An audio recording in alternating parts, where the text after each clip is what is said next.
Christmas Cake, a Miraculous Ladybug Fanfiction. With special thanks to Grim Forest on Tumblr for allowing the use of her art in this video. You can find a link to her in the description box below. You realize her parents own a bakery, right? Plag said, watching Adrien spill the flour. Yeah, but this was the only thing I could think of. Adrien sighed, running his fingers through his hair in exasperation and streaking it white. Your dad's going to have a fit if he sees the kitchen like this. I'm perfectly capable of cleaning up after myself. Kind of like when you clogged Nino's toilet? That's different. The universe was conspiring against me. They had to call in not only a plumber, but a guy to drain the bathroom so the plumber could get in there. That's... Adrien trailed off, knowing that one of the downsides of being a rich kid is that he never got to develop the basic skills like cleaning and cooking. I'm still going to try, he said, looking at the mass of cracked egg, streaked flour, and scattered sugar on the counter. You could just buy something. It's not the same, Plag. Just buy her some camembert. I'm sure she'd like it. Adrien rolled his eyes and continued to stare at his creation in defeat. Plag was right. It was a mess that would never work itself out. A pretty face can only get me so far, he muttered. Adrien, what's going on in here? He looked up to see Nathalie looking around at his mess. I'm so sorry. I'll clean it up right away, Adrien exclaimed. It's not a problem. I can have one of the staff do it. But She looked at his attempt at the dough and back at him, analyzing the situation. Adrien, she began, would you like the chef to make you something? No, This is, was supposed to be a present. I see. Perhaps you would like some help? Help? I'm a grown woman.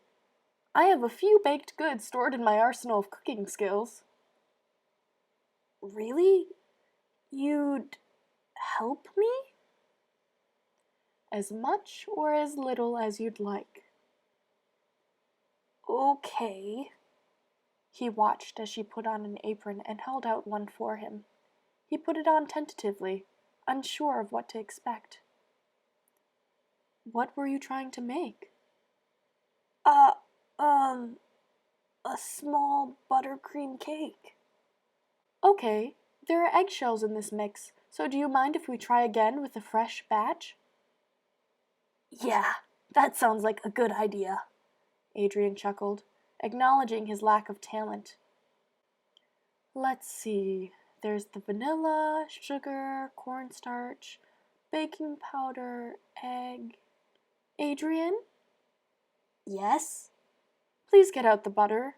We need it to be at room temperature. Okay. How long should it spend in the microwave? He asked. The microwave?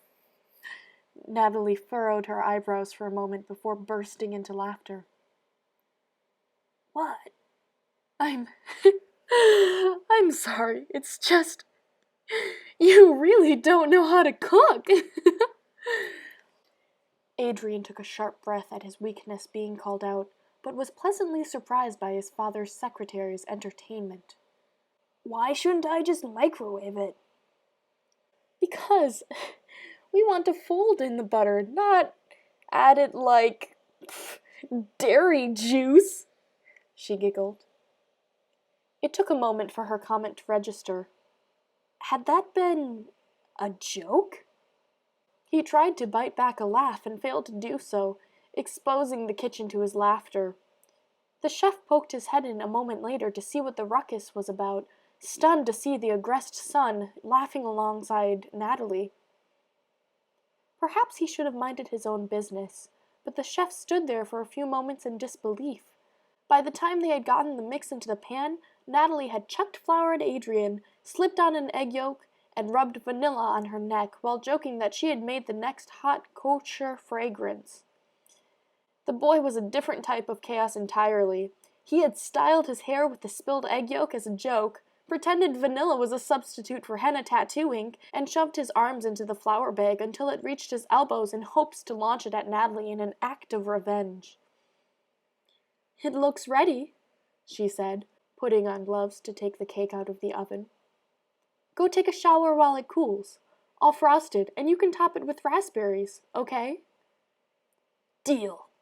Adrien grinned, scampering up the stairs and leaving a trail of flour that would, no doubt, confuse the cleaning lady in the morning. By the time he had dried his hair and was downstairs in a clean set of clothes, Nathalie had finished frosting their creation and left a few berries on the counter with a note telling him to take a photo of it when he was done. He smiled as he put the finishing touches on it and texted a photo to his new partner. "Do you think she'll like it?" Adrien asked, making his way to the Dupang Chang's door. "I think she would like it a lot more if it was camembert," Plag said. "Oh, whatever. You're the one who asked." "I don't know what I expected," Adrien muttered, flipping his face into a bright smile as Sabine Dupang Chang opened the door. "Adrien? What a lovely surprise! What are you doing here?" Marinette's mother asked. "Hey, I actually have a gift for your daughter," he grinned. "Come on in. I'll go get her. Marinette!" "Coming!" he heard a voice say from above them, followed by a few thumps and the sound of footsteps running downstairs. "Hey, Mom, what's up?" Marinette began, jumping at the sight of him. "Adrien? What are you doing here?" "I know it's a little late in the day," he said sheepishly, "but I came to give you this. Nathalie and I made it together as a thank you for this." Adrien tugged at the Santa hat he wore and held out the present for her to take. "What? You made it? You didn't have to do something like that." "Just take it," he said, smiling. "I hope you like it. I had quite the time making it." "Really?" "Yeah. I'll tell you all about it at school, okay?"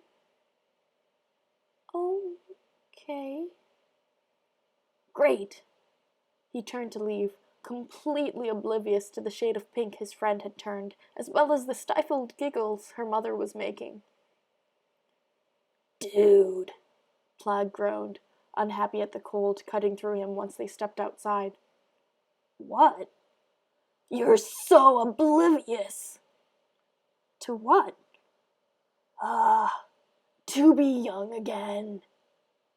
"Plag, you're not making any sense." Adrien frowned. "I'm sure time will reveal what you're missing." "Whatever." The young Parisian boy rolled his eyes and sighed, frustrated at his partner's vagueness. The feeling was quickly overtaken by the butterflies in his stomach. Adrien felt a grin spread across his face as he thought about what just happened. He, for the first time in his life, gave a homemade present to a friend of his. Adrien Agreste was, in that moment, more grateful for Marinette Dupang Chang's friendship than he ever had been before. Thank you so much for listening. This was a Miraculous Ladybug Christmas special. I hope you enjoyed it. Another Christmas video is linked below. I'll catch you next time.